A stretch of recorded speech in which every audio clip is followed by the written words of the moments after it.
Dun, dun, dun, dun. Hello, everyone. Welcome to my new blog, Coffee Break with Miss B, the teacher. I wanted to bring this as an inaugural addition to my new page, and with one of the hottest topics of this week. That is the indictment of R. Kelly. The way things are shaking out, this can even kind of be a piggyback on a video I did earlier with another page for those that are in my home industry, which would be barbershops, cosmetologists, salon professionals, called Salon Life TV. There I did a video that was called Complicity with Salons and Barbershops. And we'll make that point in that correlation in just a minute. However, any commentary that I do here is solely for my own opinion, and it has absolutely nothing to do with whether or whether or not I'm liking or loving something or someone. So I am going to try to make sure that I keep my personal feelings out of the equation as we get this started.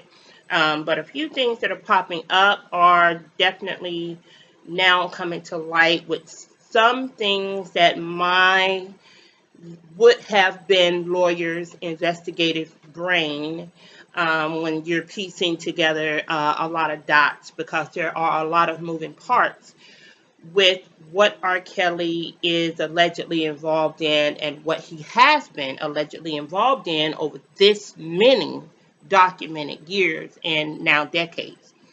So my sources and my research that I'm going through, definitely since the arrest came down on Friday. I believe he then went into bond court directly on Saturday, and then his bail was posted by, of all people, a black woman on, I believe, this past Monday or Tuesday. So we're going to try to keep that particular timeline going.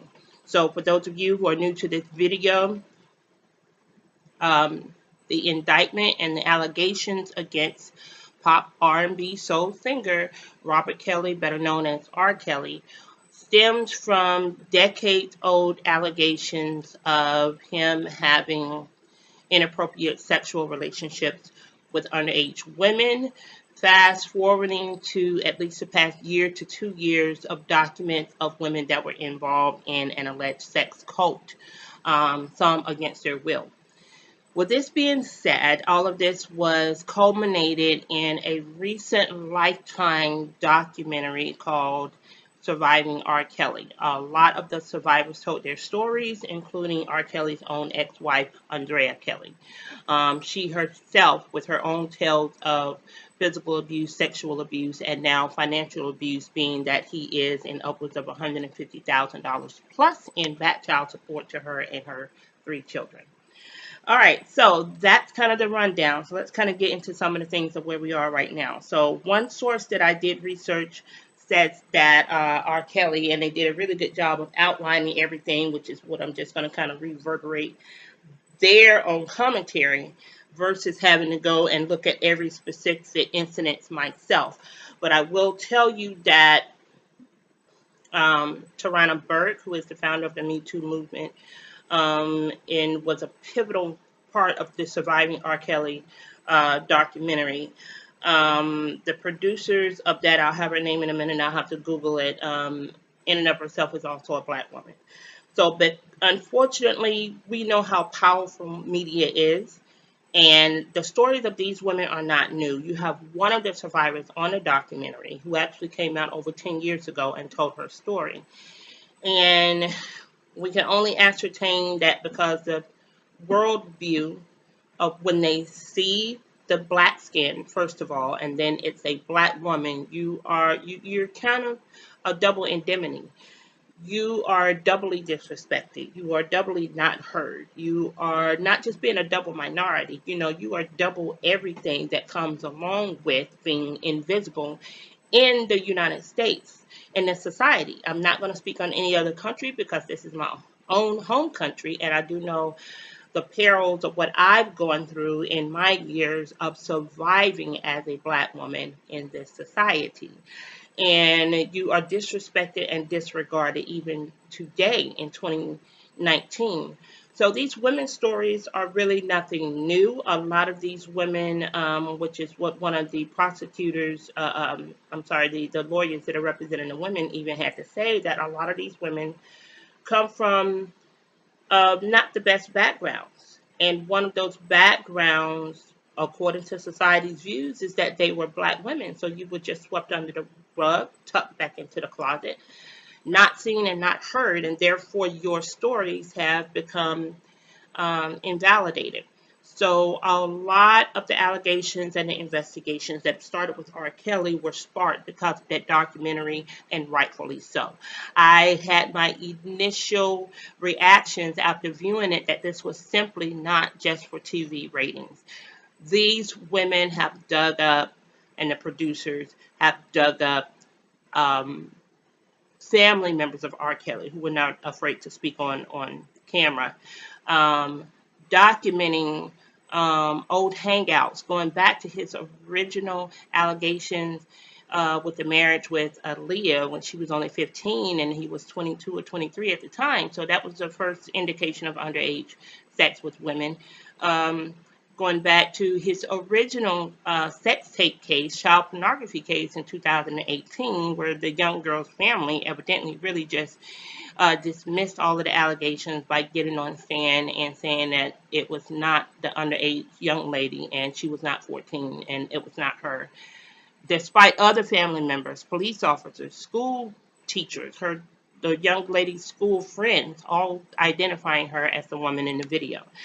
So this is a decades old allegation. I can only say that I am more happy that it has taken less time to bring this predator to trial, because we do not need another hashtag Bill Cosby on the books for black people. We don't need that. So it's about time.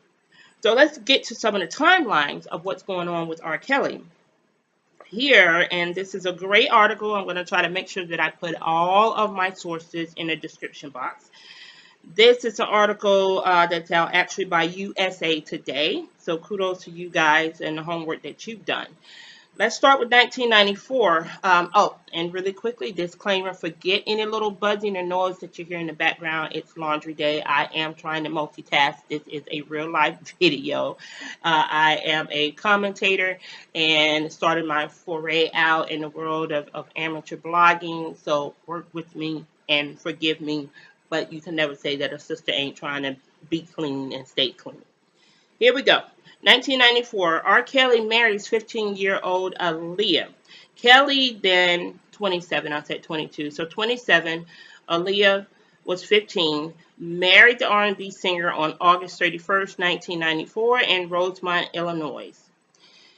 And according to the R. Kelly documentary, one of the actual handlers, I cannot remember the gentleman's name or what his position was with R. Kelly's team back then, but he himself admitted that he was the actual one, in fact, who actually had the marriage certificate forged, with Aaliyah's age being listed as 18.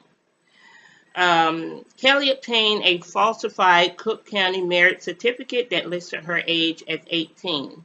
The marriage, however, was annulled thereafter, and all records of the marriage were expunged in 1997, thanks to the efforts on behalf of Aaliyah's family. Even though you can have expunged records, there's going to be copies, there's going to be something of whatever that's coming up. So a lot of what R. Kelly is doing now, to me, is a lot of backpedaling. Once the documentary came out, and the fact that he seems to have been caught off guard by the documentary is letting me know that he's got a lot of people on his team that he's probably paying money to, that maybe they're not being paid and only just there out of some type of an emotional attachment, which is still another sixth part of this cycle, that people are so emotionally invested in this man that you actually think that in 2019, that at the click of a button, a couple of phone calls, texts, or emails, that information can't be uncovered without it being further doctored, you know. So once the R. Kelly documentary came out, he just went on this whole tirade, social media and everything, on how he was going to sue everybody involved. And R. Kelly has been making sporadic appearances on social media, even posing for lame things like the TMZ video where he was out in the mall in LA with one of their current so-called living girlfriends, where they were out and obviously that they were posing, um, going on shopping sprees. She's on camera talking about how happy she is, everything's great, fine, and whatnot. And it's just, he does not have a clue, and probably no real resources and no real intelligence surrounding him, and no pun intended about whether he's being, illiterate or not. But you just really got a bunch of ignorant people on your team, bruh. And it's obvious that you don't know how ignorant they are because of your own illiteracy. So you can't hold people that accountable when they drop your bag of shit, because they are holding tons of bags of shit themselves. I mean, it's just one stupid erroneous mistake after the other that he's making. All right, so let's keep rolling. Throughout the years, this goes now to 1996, there's a lawsuit filed by a Tiffany Hawkins. Hawkins is a Chicago woman who filed suit against Kelly and his record publishing and management companies. And I researched that name, oddly enough. His personal management company is RSK Enterprises. Those are R. Kelly's initials. He is Robert Sylvester Kelly, if I'm not mistaken.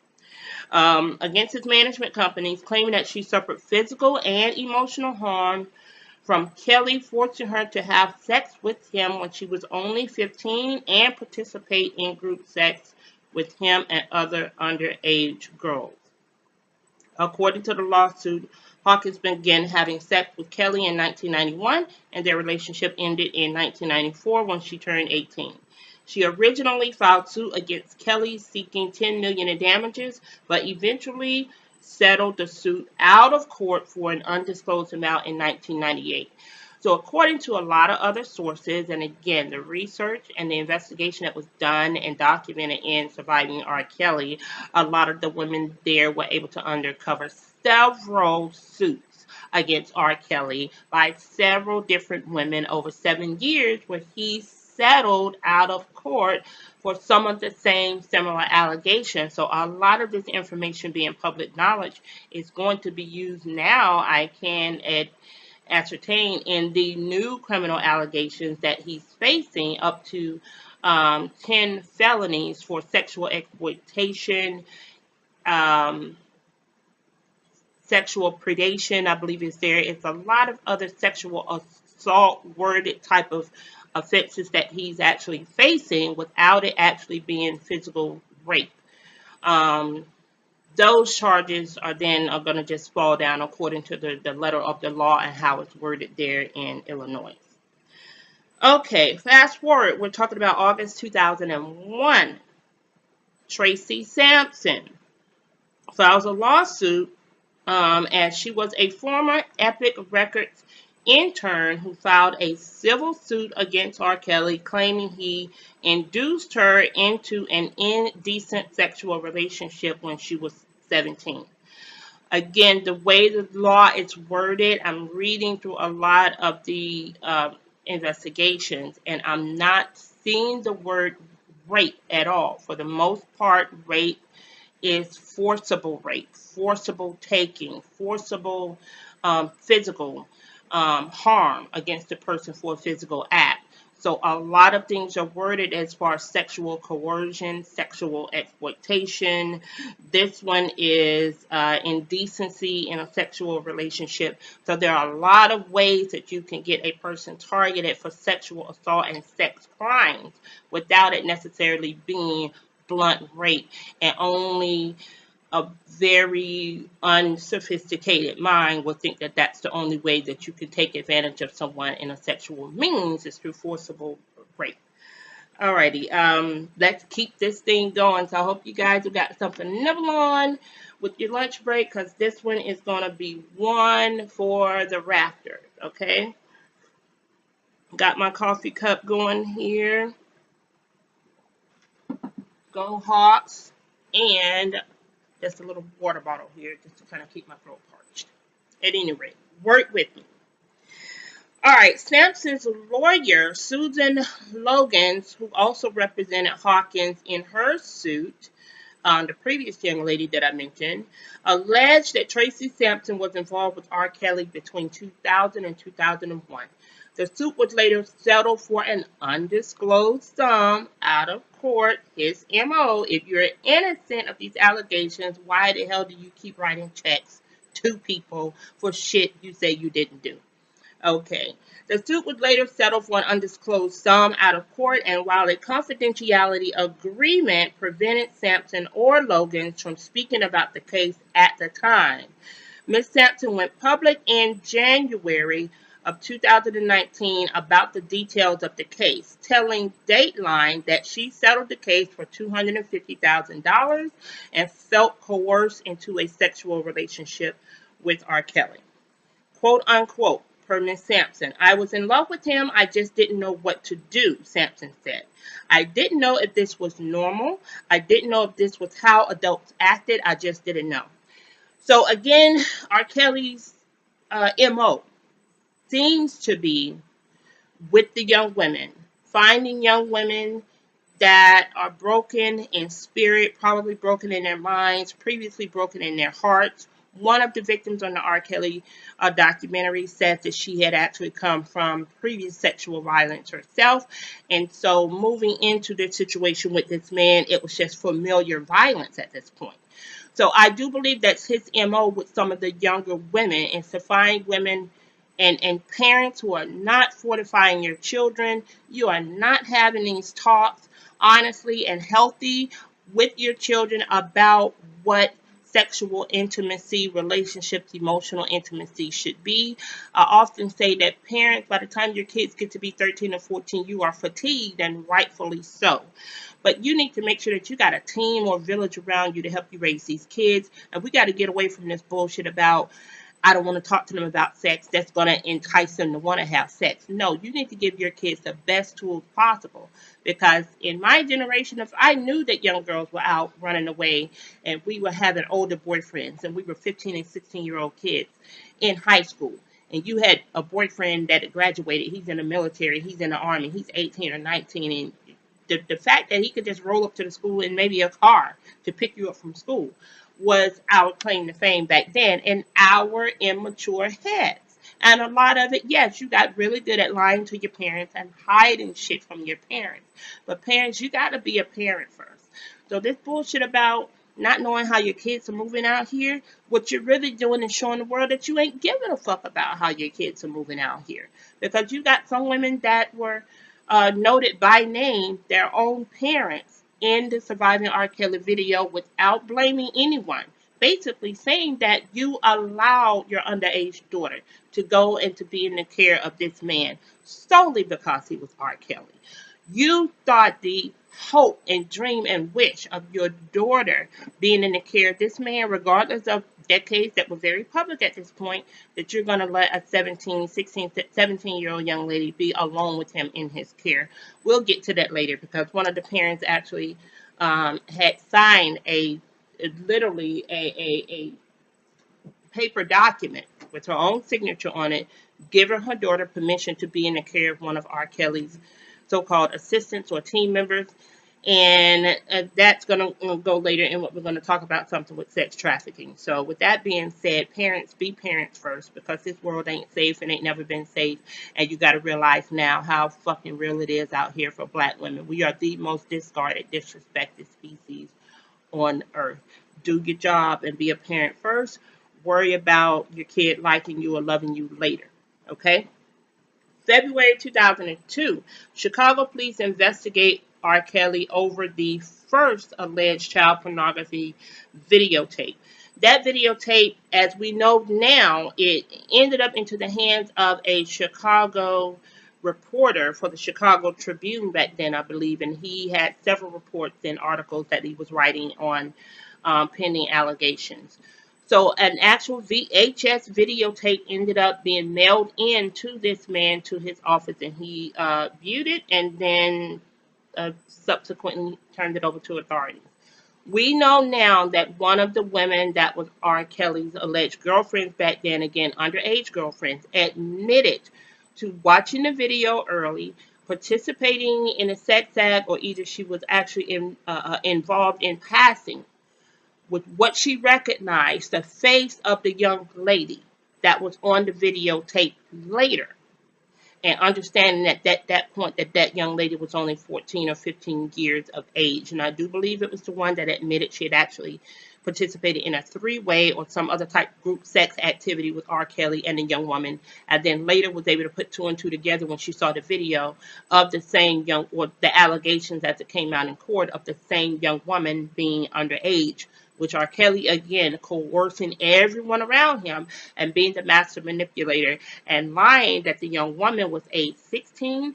The girlfriend at that point was age 17. She felt it was an okay thing sexually to have sex with her, R. Kelly, and a younger woman. But once she found out the age of the girl was actually 14, then that's when she began to put in all stops to her activity with R. Kelly. Okay, again, within the 2002 allegation, this is now the precursor leading to the 6-year-long investigation and court wrangling that it actually took R. Kelly to come to trial for. Specifically sparking the allegations was the singer Sparkle, who was the maternal aunt, a paternal aunt of the young lady that was allegedly in the video at the age of 14. Okay, her commentary is, quote unquote, on the tape, my niece has the same hairstyle she had when she turned 14. That was her for sure. Sparkle said about her niece's presence in the video, and that was definitely him, definitely, quote unquote. All right, 2002, April 2002, Patrice Jones lawsuit. There's a lawsuit that was claimed by Jones that Kelly coerced her into a sexual relationship after meeting her at a Chicago McDonald's on her prom night. And of all places, as R. Kelly was released from jail, he ends up at this, what's called a rock and roll McDonald's. Again, kind of showing you where this, if he's not 50 or over 50, he's very close to it. Over 50-year-old's mind is you're still hanging out at McDonald's where teenagers frequent. Again, letting you know that emotionally this man is not where he is. That is going to be of no help to him when it comes to court, unless this man tries to pull some type of insanity defense. But the fact that you are don't have the emotional capacity, and I believe that's what Iyanla Vanzant hinted around that when I saw her commentary on the Breakfast Club interview, that R. Kelly or people in his camp actually reached out to do a show with Iyanla Vanzant, and I do believe that this was still another pathetic attempt to try to gain sympathy from the public.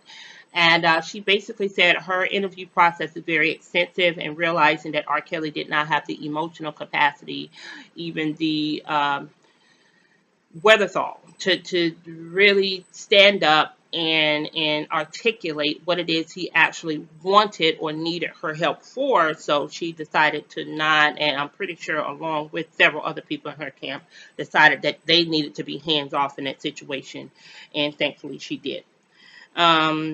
Okay, May 2002, there is another lawsuit by Montina Woods. Woods, a dancer who toured with R. Kelly, sued him for $50,000 after footage of her having sex with R. Kelly circulated as a part of a compilation tape with the video featuring the alleged underage woman that he was indicted for in the same year, 2002. It was provided to the Sun-Times. Woods claimed that she unknowingly was videotaped by R. Kelly during a sexual encounter in his recording studio, and Kelly later settled the lawsuit out of court.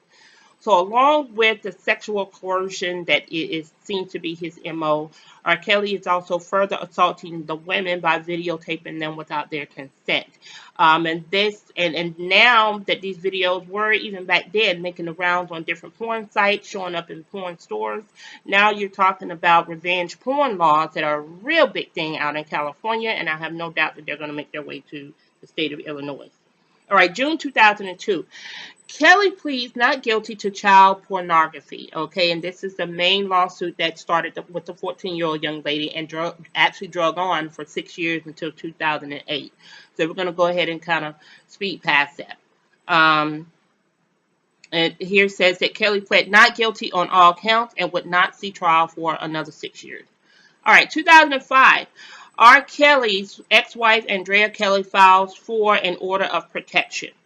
R. Kelly's wife filed for an order of protection, claiming he became angry and hit her when she asked for a divorce before later rescinding the order. And I can't tell you how long back and forth Andrea Kelly and R. Kelly did this back and forth. With what he's able to do to keep people around him and involved with him, and he's abusing people definitely sexually, physically, emotionally. He's also goes out and plays the good guy. He throws a little money around, probably gives some half-ass apologies. This is really along the lines of what we do know now is a cycle of abuse, but you really need to look into a term called Stockholm Syndrome. And I've seen it happen with a lot of people.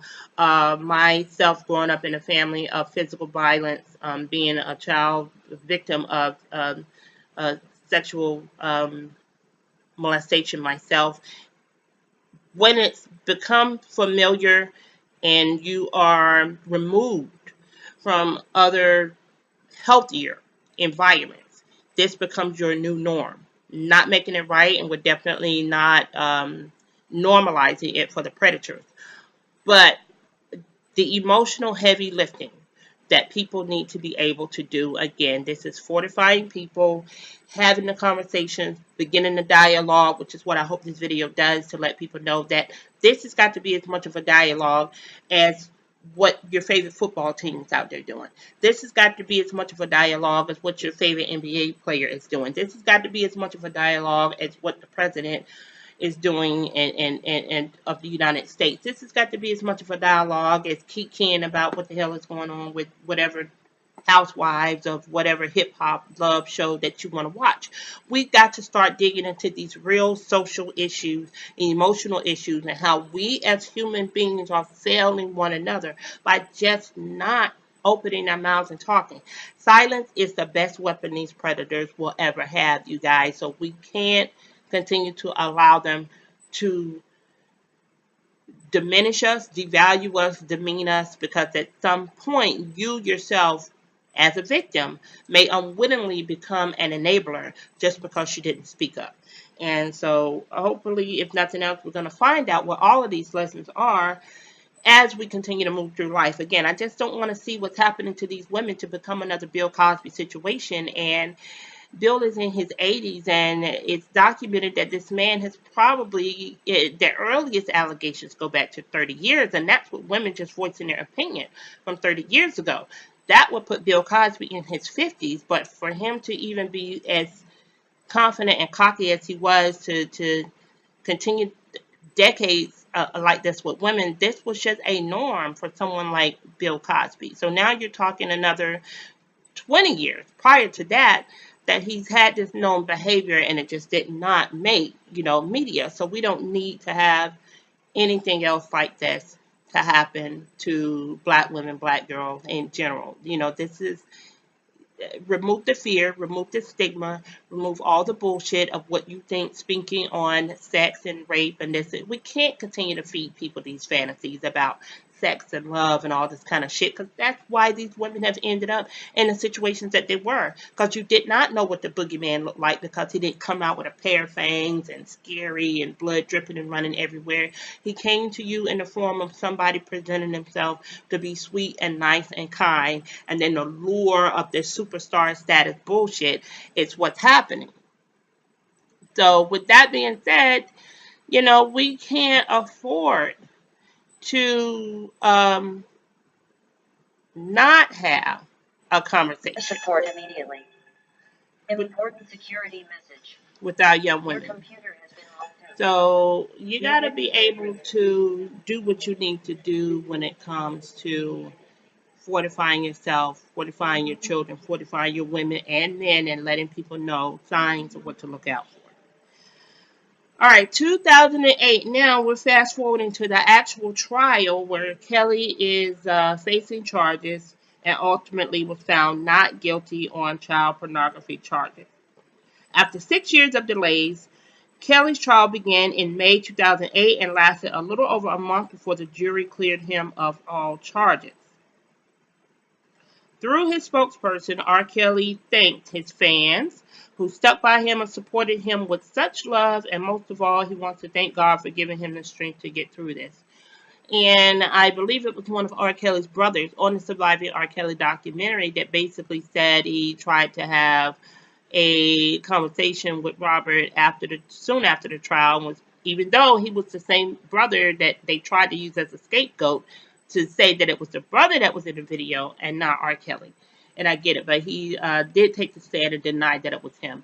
But he said something to the fact that he told R. Kelly, like, well, wow, man, God is giving you another chance. And R. Kelly and his narcissism and thinking that he's above it all says that that's got nothing to do with God. That was me.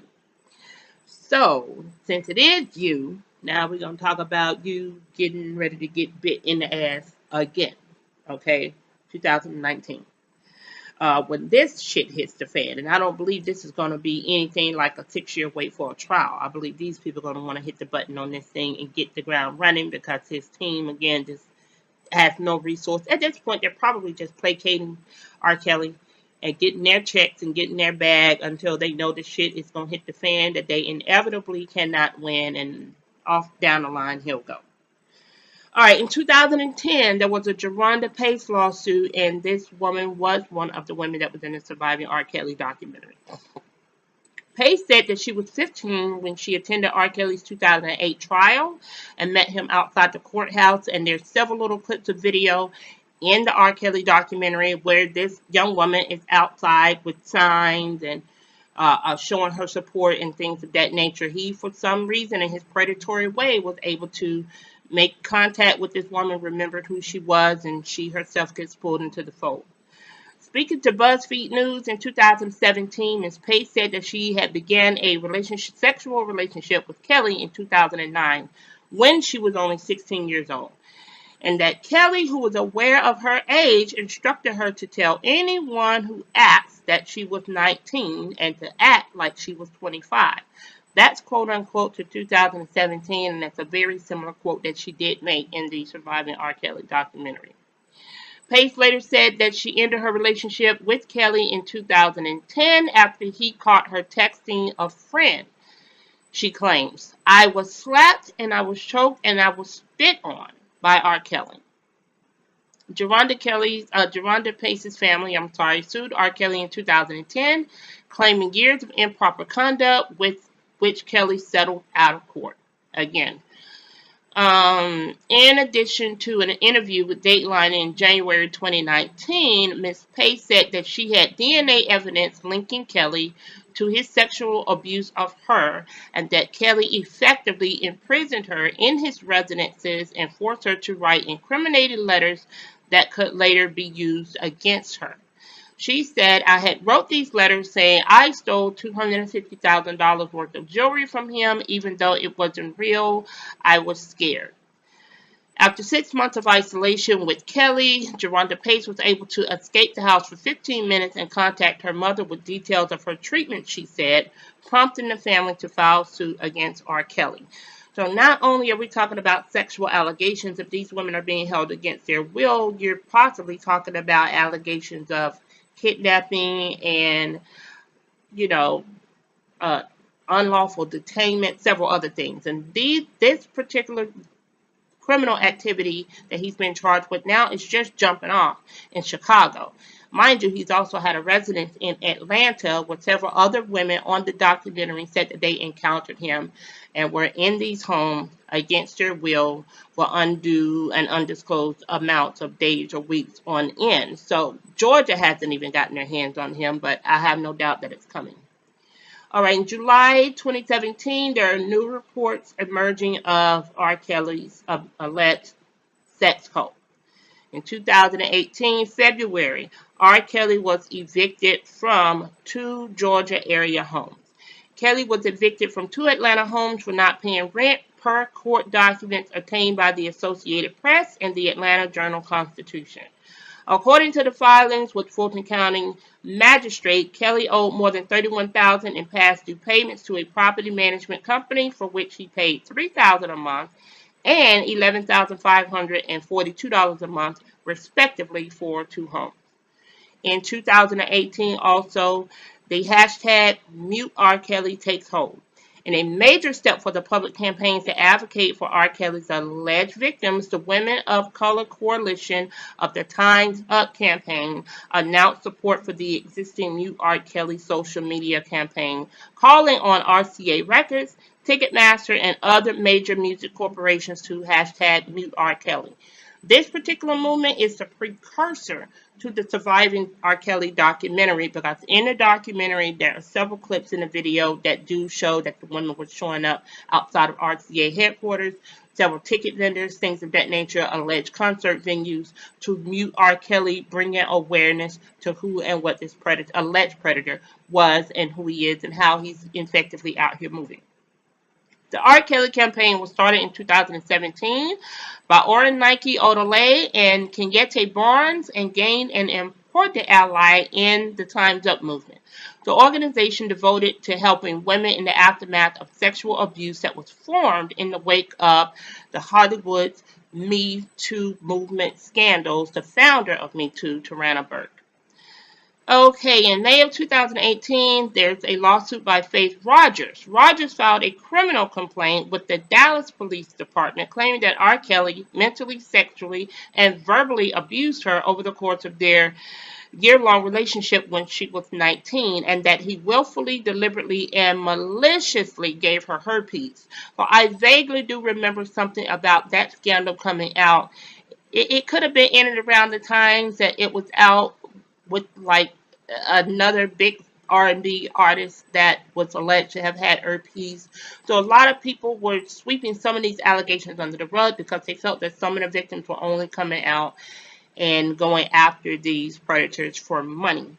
But this is one of the instances where this was a criminal complaint. In an interview with CBS this morning, Rogers said that she met R. Kelly after his concert in San Antonio in March 2017, and he flew her to New York to attend one of his shows 2 months later, after which he coerced her into a sexual encounter, recording it on his iPad without her consent. And I'm not even really sure how the women are finding out about the videos after the fact, if he's doing it secretly and without their consent, other than his narcissism is actually showing the women that he's recorded it, and then he's further using it as a tool and a weapon to force the women into silence by them not wanting to have the video revealed. So in January 2019, a press conference says that Ms. Rogers appeared alongside attorney Gloria Allred, who claimed she was representing Rogers in the case against Kelly, and that Kelly had retaliated against Ms. Rogers by posting private videos of Rogers without her consent on social media and threatened to reveal his and Rogers' personal correspondences and details of their sexual activity. Again, this being used as leverage by the predator as a way, again, to sexually coerce and intimidate women into not revealing these truths. So a lot, again, while you're having the ability to think you're going to be able to control and manipulate people, you're also leaving a ton of evidence behind you. So this dude really is just kind of not too smart, guys, on him thinking that any iPad can't be traced. Videotapes that are showing up that are 20 years old, they're still out there, they're still floating around. A lot of the newer allegations that are against R. Kelly now are not from some of the newer, older age women that were over the age of 21 that he was able to force in. I still think that was a part of his MO, to stay away from some of the teenage girls, that he was able to coerce of age women to get into these. And a lot of women had the same script, like they were in a relationship with him for 2 years. They weren't living with him, but once they moved in with him after 2 years, this is when they started to feel that they were being groomed to do the things that he wanted. And of course, the lure of this being a superstar, whatever, they're not paying attention to so many other red flags that they get involved. And I think part of his MO is that he could use the of-age women to further entice underage women to get into these sexual relationships and scenarios with him. And again, If it's been his fetish at this point and his MO to videotape so much, you got to talk about rented homes he's in, what he is able to go out and purchase technology wise. You don't know what all this man has been recording for however many more women over all of these years. And for people that have aided him into purchasing technology, computers, iPads, phones, again, you're talking about a functionally illiterate over 50-year-old man. So someone is out and someone else has a lot of receipts. Okay. In January 2019, January 3rd, the Surviving R. Kelly documentary premieres on Lifetime. I really don't want to give away too many more details of that, but due to the newer allegations, I'm hearing that Lifetime will be re-airing the Surviving R. Kelly documentary. If you want to watch it online, you've probably got several outlets you could do that. I am a fan of Broken Silence .net, and I believe there is MrWorldwideTV.com. They both have had it streaming for several months now, weeks now, so go check it out. All right, in January 2019, also R. Kelly splits with his home record label RCA Records, which is owned by Sony Music, and had represented R. Kelly being removed, had represented R. Kelly previously, but he was removed, had removed the controversial singer from the list of artists on his website and reportedly cut ties with him. So no doubt that R. Kelly, secondly, was also evicted from his recording studio in Chicago. So not only did he not have a place to record, now you're talking about several homes and properties where he was being evicted from. So I'm going to assume he's just moving from hotel to hotel. And now you have your home record label that cut ties with you. So the music that you do record, you don't have an outlet to get it out. And again, if he doesn't have a real strong team around him, they have no clue how to get his music out on different streaming platforms, downloads, to be able to do that independently. So, moving forward, February 2019, there is a Latricia Scaff and Rochelle Washington join in a case against R. Kelly. In a February 21st press conference, Gloria Allred announced that she was now representing two new R. Kelly accusers, Scaff and Washington, and suggested that there is an ongoing investigation against Kelly by federal prosecutors in New York. So now, particularly, you're talking about feds that are looking into you, and for me, that it's going to be anything that's along with the sex trafficking. If he's had these underage girls in his care, he's flown them out to different places. That's been well documented. That sex trafficking, moving people from one jurisdiction to another, local, county, state, what have you. One particular young lady's mother, and I believe this is Ariel Clary's mother, that actually had a signed document that she gave permission for her daughter to be in R. Kelly's care.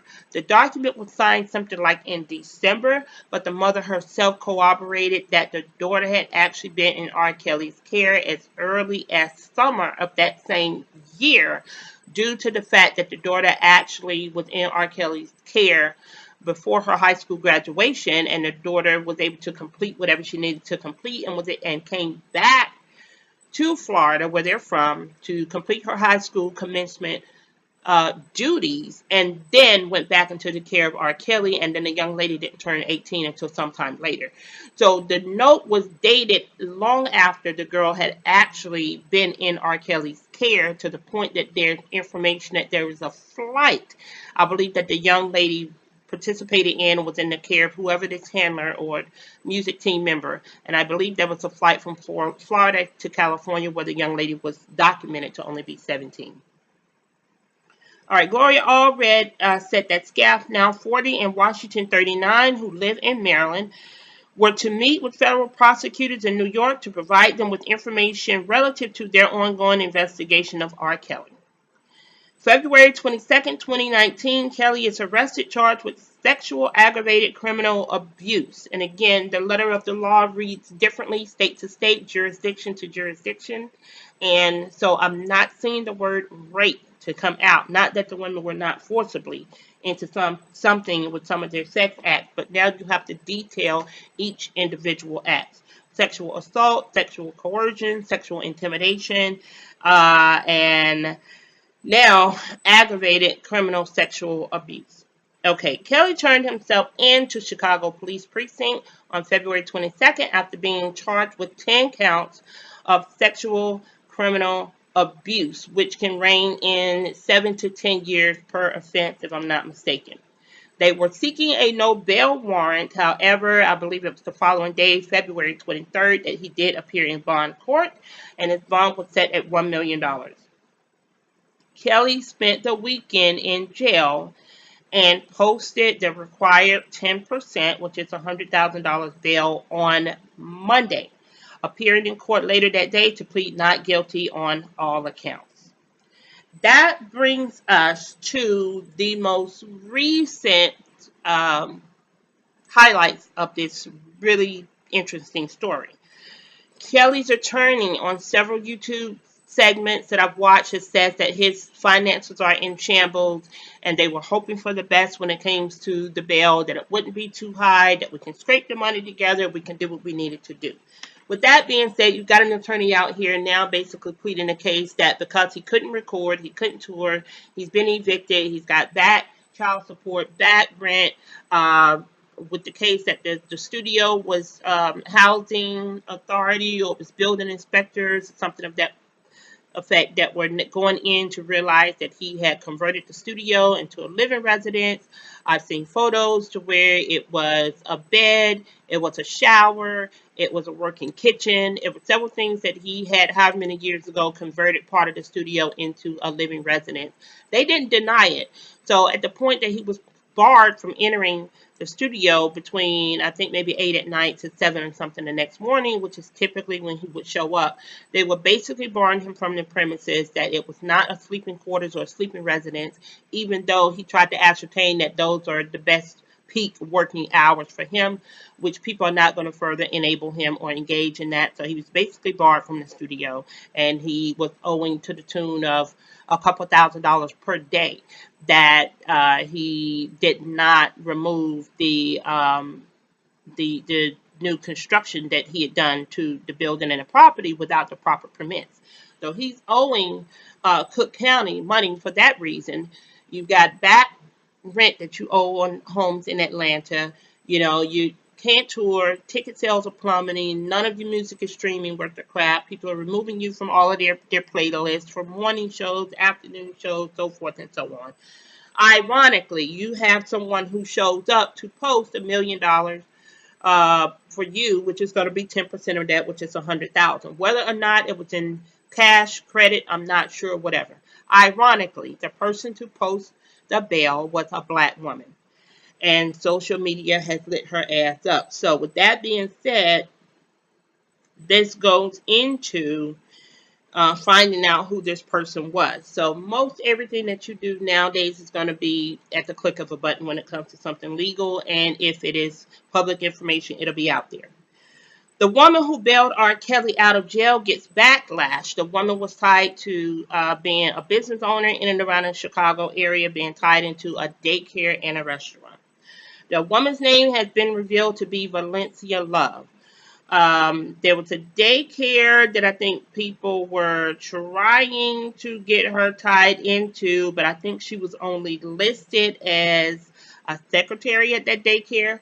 Several people are saying that they've reached out to the daycare. Of course, unnecessarily, calls are coming in, emails, and they're basically saying that she once was a secretary at the daycare, no longer working there.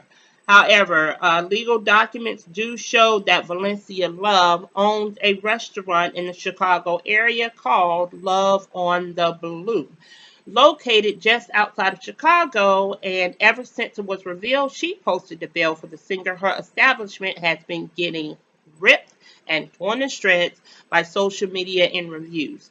So I did my research just a little bit this morning before I got on with you guys, and true enough, if you want to know, you know, from the horse's mouth, then you go to the horse's mouth. So I went directly to the Secretary of State in Chicago and tried to find an incorporation on either Valencia Love or Love on the Blue, and I could not find it. There's nothing under an LLC. There's nothing filed under the name. There's nothing filed under a corporation. So this woman is probably sole proprietor and operating just as a cash business. So when people were able to find out who she was, this is from local records that shows that she is the owner and listed as the owner of Love on the Blue. I do not have a physical address from you guys, but give me just a second. I wasn't able to find much on the Google search other than just a basic website, Love on the Blue. It's listed. It's got things here, just general stuff, the menu, a catering menu, upcoming events, so forth and so on. I can only imagine what her restaurant is being bombarded with. So I'm not going to further put out phone contact info or anything. However, I didn't really find anything else in a Google search, but I did hit Facebook to see if I could find a Facebook page, and I did. So here we go. Love on the Blue right now. The hours of operations that it was from 9 a.m. until 3 p.m. So it's just like a cafe or a diner. When I first started researching, it was probably around 12 or so or 11 or so earlier today, and that would have only put the restaurant at being 2 p.m. I've looked at the Facebook page several times now, and it keeps saying closed. So on the site, you have links for the home page. You got reviews, you got posts, you got photos, you got videos, you got community, you got menu, and you got the services. I went to the review page to see if I can read what some of the reviews are saying. And here, just even on my phone, I'll put it up a little closer if you guys can see that. It says here that we're cleaning up this page. Love on the Blue is receiving an unusual number of recommendations right now. We've temporarily turned off the ability for people to leave new recommendations to ensure that the recommendations being left are genuine and follow our policies. Recommendations must be related to the product or service offered by the business. Please come back later to recommend this page.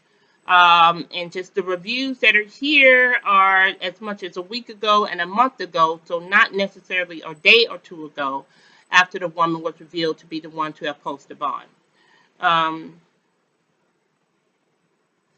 This person probably has good control over the Facebook page because I'm not seeing any comments really or anything here prior to like January. And again, it's just a regular review of what's going on with any particular restaurant. But if they have been getting that bombarded, even Facebook has decided that they're turning off the recommendation and the review page due to people going to work and, hey, voicing their opinion. So the reality is, if this person does own a business, I don't see where it would make sense for anyone to align themselves with something that's this hot of a topic to the tune of $100,000 that you're going to further risk the proprietary and profits and reputation of your own business for the sake of saving this man, whatever the relationship situationship is between R. Kelly and Valencia Love. I don't know and don't care.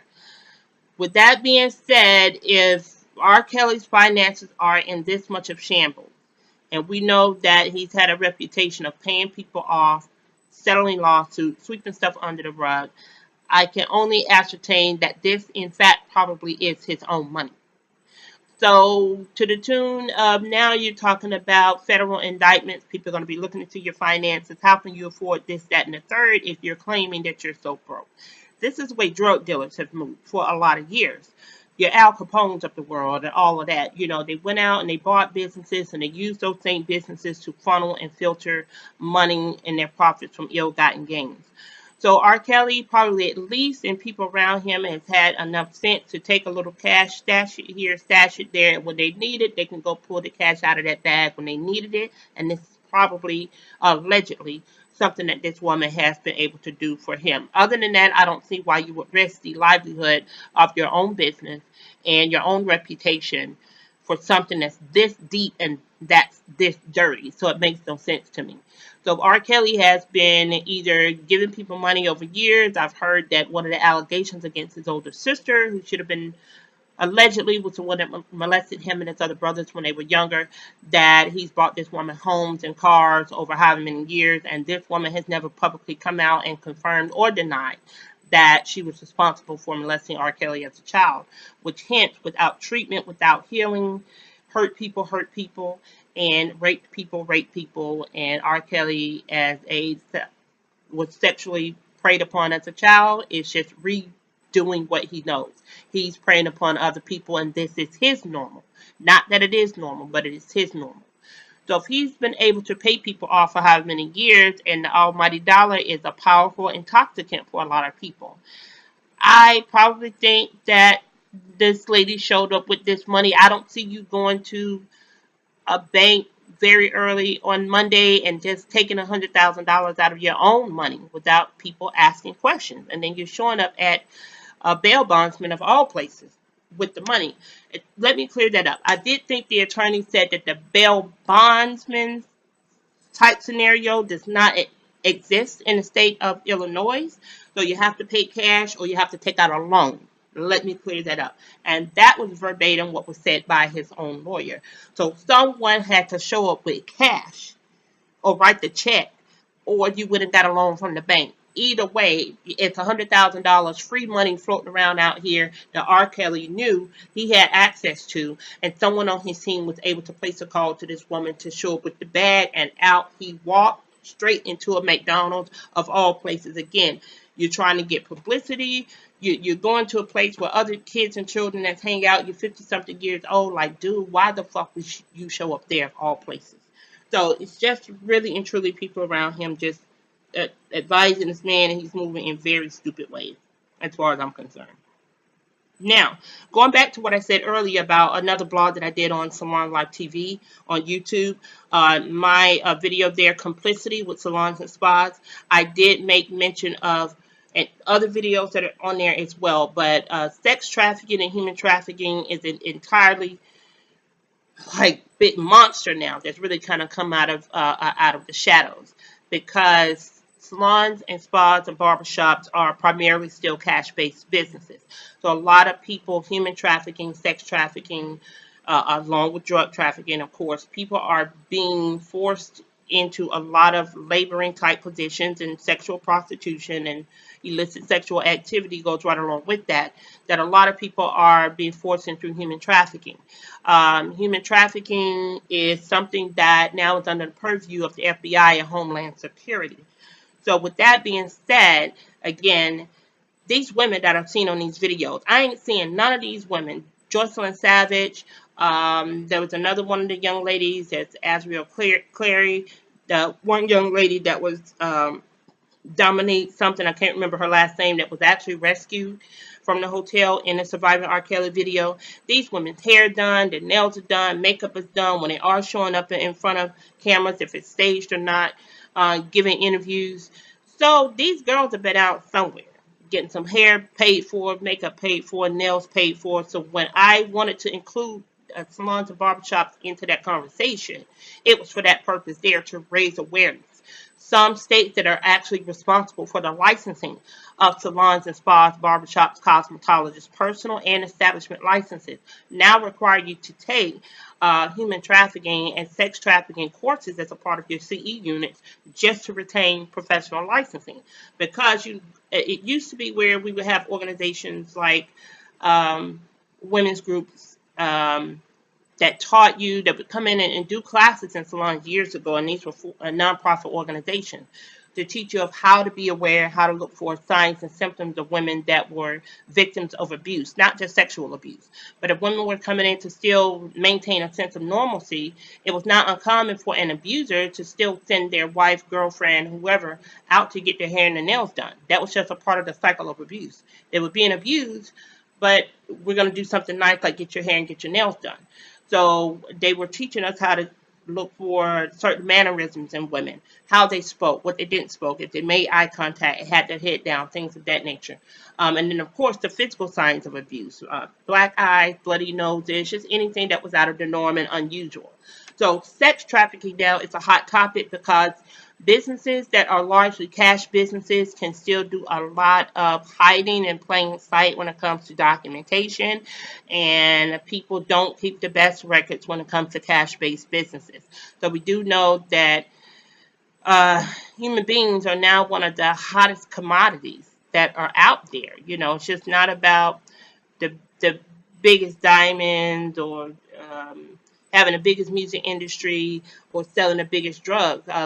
What's behind all of those things that moves all of those things and the different parts, literal, physical moving parts, are human beings. So a lot of people are being forced into doing a lot of this type of labor work, sexual activity, which comes under the purview now of Homeland Security for human trafficking. With that being said, again, I called it a couple of weeks ago in a video specifically on that. Now I did find an article that is coming to us from Spin Magazine, and they have a highlight here specifically for R. Kelly. R. Kelly is now under Homeland Security investigation for sex trafficking. The Department of Homeland Security has opened an investigation into whether R. Kelly violated sex trafficking laws. Kelly is under investigation also by the Federal Bureau of Investigations, the IRS, the officials of Fulton County, Georgia, and according to the report, which states that prosecutors have convened grand juries in both Chicago and the Southern District of New York, with a third grand jury expected to be convened in New York's Eastern District. So as I said earlier, this brother is far from being done. You just walked out of a $100,000 bond in Chicago. If they're investigating you in New York, there's possibility of indictment and arrest there in New York, and then also anything going on in the state of Georgia.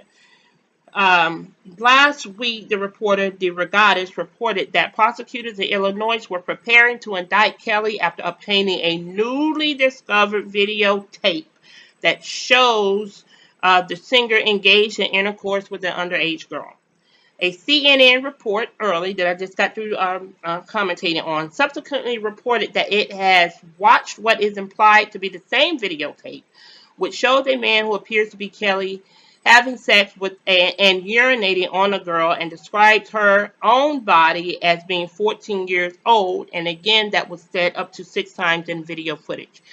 The attorney represented the young girls, who himself had a copy of the tape, said that there was no less than 10 times in the video that he watched that R. Kelly and the victim themselves reported and confirmed that she was only 14 years of age, no less than 10 times, clearly and on camera. Kelly reportedly lived with 2 women in Chicago, one of whom began a relationship with the singer after meeting him at a concert in Florida when she was 17, and that allegedly should be Azriel Clary.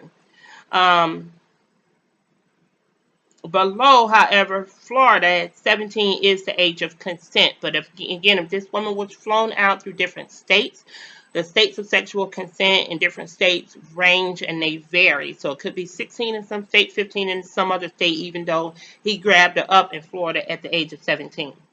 Her parents, though, have confirmed that Kelly is holding both women against their will, and DeRogatis reports that Homeland Security officials are investigating whether Mr. Kelly transported the girls over state lines for immoral purposes, which would have been in federal violation of legislation known as the Mann Act.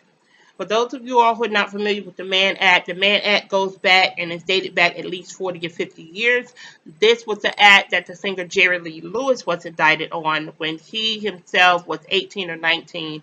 He was involved in a sexual relationship, even married. I think was the first, second, or third cousin who was only 13 years old at the time. And this was widely known. There's been a movie out about the Jerry Lewis and his whole background, Jerry Lee Lewis. And I remember watching that movie and the fallout of him marrying this young girl who happened to be his cousin. But the girl was only around the age of 13 or so at the time.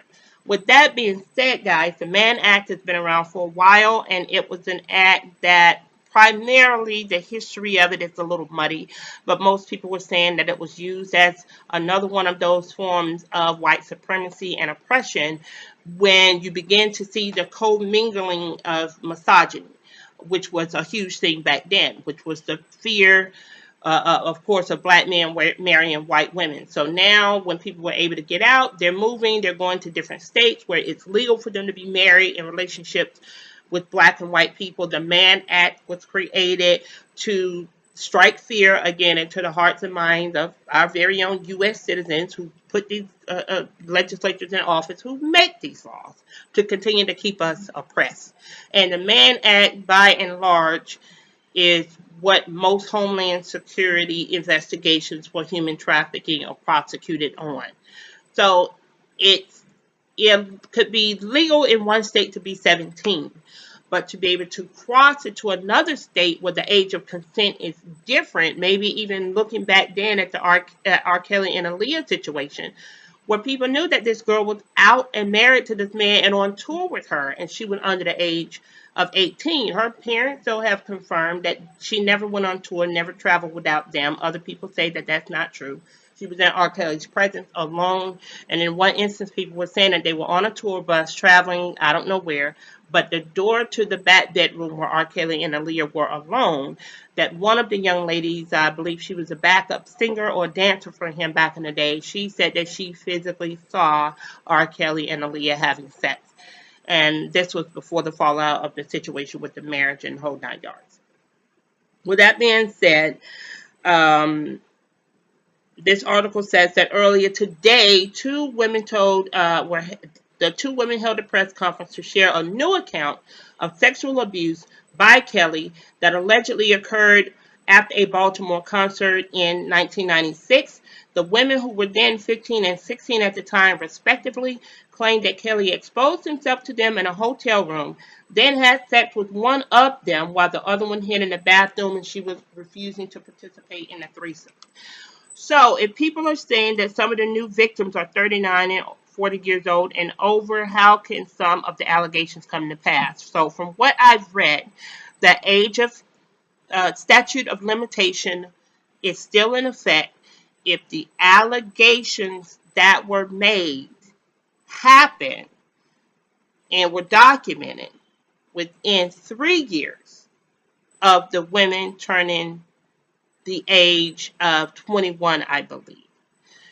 So you have a 20-year range that the women can turn age of consent, and then the reporting happens within 3 years of them being in the age of consent, and then there is a 20-year road that you can travel where the statute of limitation ends at 20 years. Within 3 years of the women turning the age of consent in that state. So don't overquote me on that, but it's a lot of information coming down. I'm trying to read it, get it all jumbled in, and compartmentalize it to kind of put it out. And again, I'll try to make sure that I find a link to that particular article, because that is what it's first perplexed me. If the women are 39 and 40 years old now, how can they report on information that happened in 95, 96, in and around that era? Which would put allegations of 96, 2006, 2016, it's going to put pretty much close to the 20-year mark. So if the women were engaged in the acts at 16 years old in 2006, at say 2000 on the head, 1999, that would put another 4 years for the young lady who was 16 at the time. That would put her at being 20. 20 more years now, which would be the end of next year, is when the statute of limitations would then run out. So she had a 20-year time span to report these allegations before the statute of limitations ran out, if that makes sense. So the woman, hence, who is 39 years old, and the woman who's 40 years old are just now coming forward with criminal complaints and allegations. And these are some of the ones that are named in the new allegations for which he's facing close to 10 counts on felony accounts of sexual aggravated abuse, aggravated criminal sexual abuse, up to 10 counts. And that is how all of this is playing out right now. This is within 5 days of him finally being arrested, and within a little bit over a month or 6 weeks of the airing of the Lifetime documentary, Surviving R. Kelly. Furthermore, I've heard that the documentary is going to air again. So for those who have not seen it, or you've been living in a cave, or you've been living on another planet for the last 6 weeks, I really and truly don't see where pulling a jury together, possibly even uh, pressuring him enough to take a plea deal. I don't see with him wanting to go to trial, and you're not making the kind of money that you were making 10 years ago to be able to drag this thing out for 5 or 6 years. I don't see where they're going to be able to pull a jury together with people who have not heard of the documentary or have not seen it, especially if they want to air it again. So you're going to have juries, unfortunately, who are going to be a bit tainted. Needless to say that you may actually pull some of the victims and other people that were featured in the video as witnesses or use the documentary itself as evidence. So there's a lot going on here, guys. And with the indictment of R. Kelly, this is definitely going to be one for the history books. It's a bad look that we've got our black men out here moving like this. But I do know that people who feel they are above reproach, we got a lot of people with the God complex. We got a lot of people that are huge narcissists that are out there. But we've also got a lot of sick people that are out there. So I can only tell you again, from a black woman's perspective, we got to start having this dialogue long before these many years and cases and lives are ruined and turned upside down.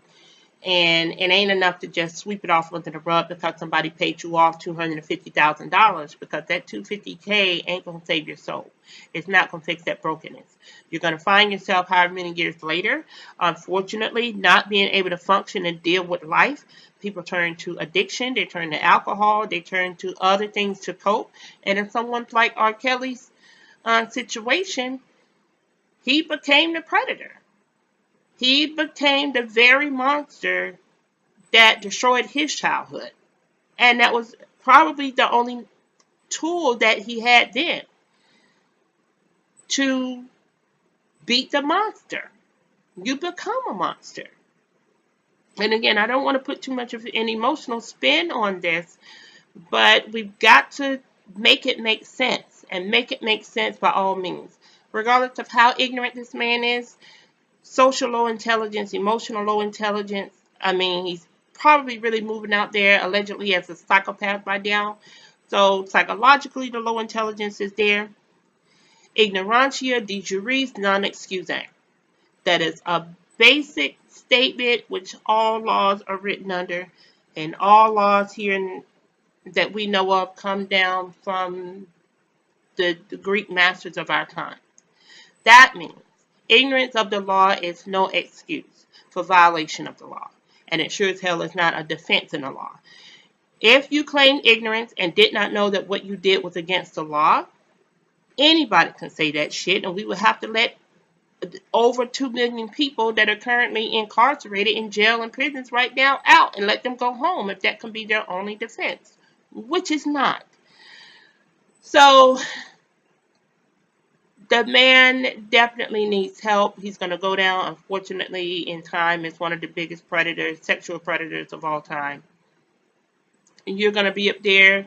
And for me, I said in another video that I don't see how this man's appetite hasn't turned any more deadly than what it is. Because when you're going to participate in sexual fetishisms and different things of that nature, there are groups and clubs and parties and memberships and things you can go out and indulge in this type of fetish with people with their consent. You sign non-disclosure agreements. The movie 50 Shades of Grey got shit on the reality of what goes on in sex dungeons and people that practice fetishes and BDSM and all of that kind of stuff. You know, it's real deal people out here, and that's their lifestyle. Kudos to them. You know, I don't knock it. Um, but it takes an air of sophistication to move that way, and to know that that is something that you need for whatever reason that you need it. But you're pulling people in, you're abusing their trust, you're taking advantage of who they are, their circumstances, you're flat out lying to people, you're defrauding people, and then at the same token, again, you're being the master manipulator, so you keep a ton of enablers and handlers around you. And again, the lead investigator on the case is like he's going after enablers and the handlers. I don't blame him at that point because someone is responsible for this man moving out here the way he is. He can't do this by himself. Case in point, if he had $1 million in a state like Chicago where you do not have bail bonds, you've got to bring cash or you got to get a loan. This man had someone out here in the span of 2 days to bring $100,000 and pay the bond for him to walk out of jail. So that person is probably not that concerned with whether their reputation is at stake or not. But for you to even be close enough to this man to be reached by him personally or his team, to have the money together and have it ready, and then, come pay this, and that, he's got a lot of people around him that are enabling him for all the wrong reasons. This is something I wouldn't want to touch with 15 feet that belong to 15 other people. It's just all wrong and it's all bad and it ain't going to end well for him. I am, and rightfully so. I'm wishing through all of this that he gets real help, that he gets awareness, unconscious awareness, and the unconscious unawareness or the unconscious incompetence that so many people live by and through today. I've witnessed it however many times over my years in the teaching profession. And it's real loud. It can be it can be real boisterous. Again, it could be move real silently and be the mass manipulator. But they always know everything. They're never wrong. Everything that you say, regardless of all the facts, is all bullshit. And the best thing that a narcissist has going for them is their ego. The self has never been identified and never dealt with the real self and the flaws that are in that self and the beauty that are in that self. Whoever that self-identity is, it has never been nurtured or even identified. And it's never grown or matured. So you develop the ego as a way to cope and maneuver through life, which comes across as manipulation.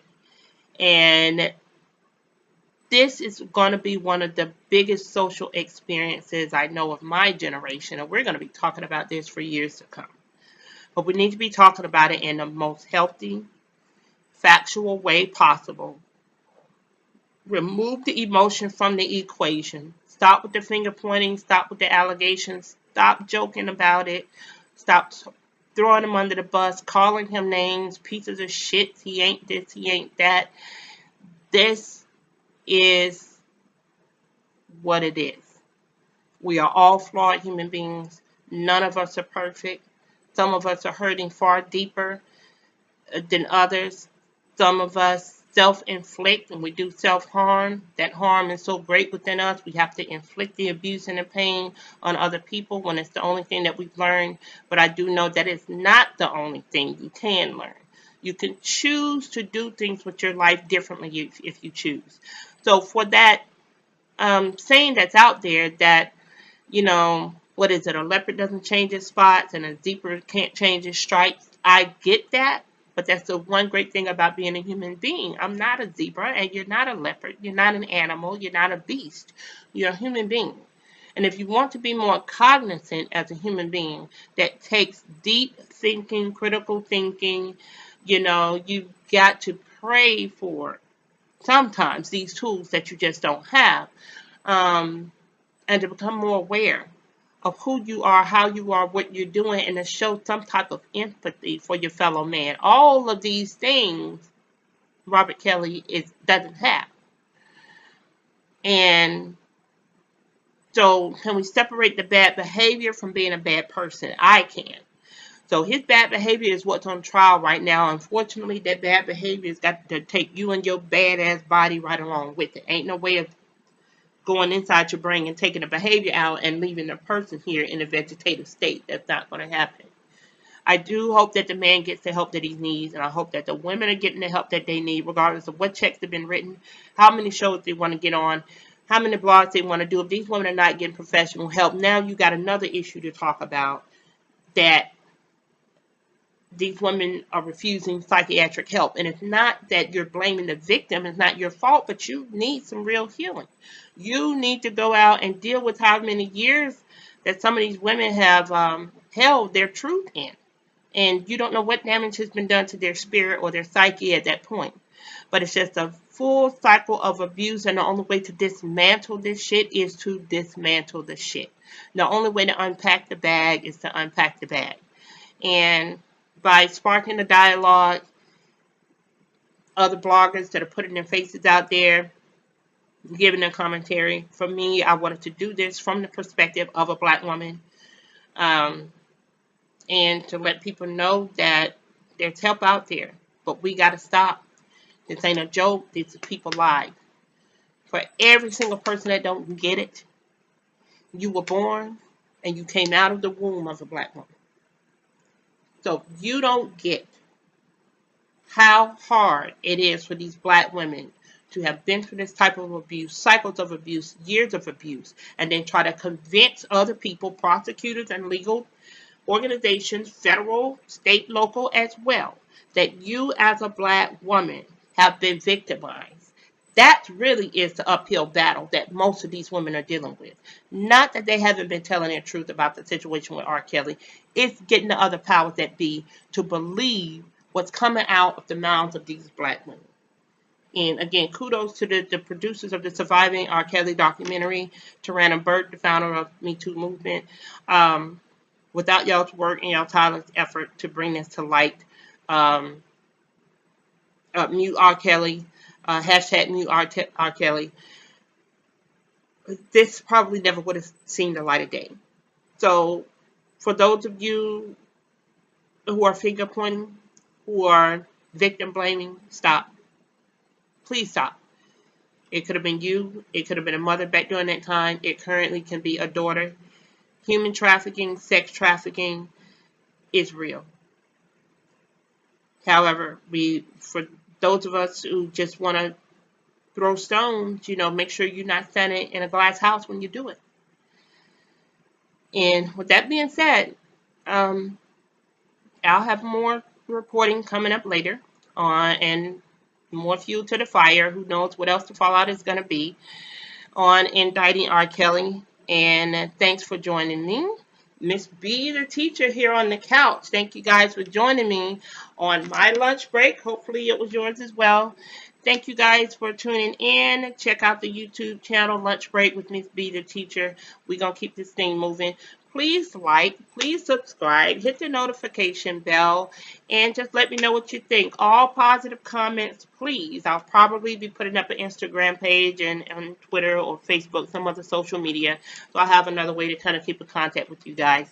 But anything else that you think you want to comment on, leave questions on, hit me down in the comments. Let me know what you think, and then we'll keep this thing moving. Again, Indicting R. Kelly, this thing is far from over from you guys. We ain't even went to trial yet, so it's a lot still, to get unpacked. So enjoy your lunch break, guys. I'll see you later. Have a great one.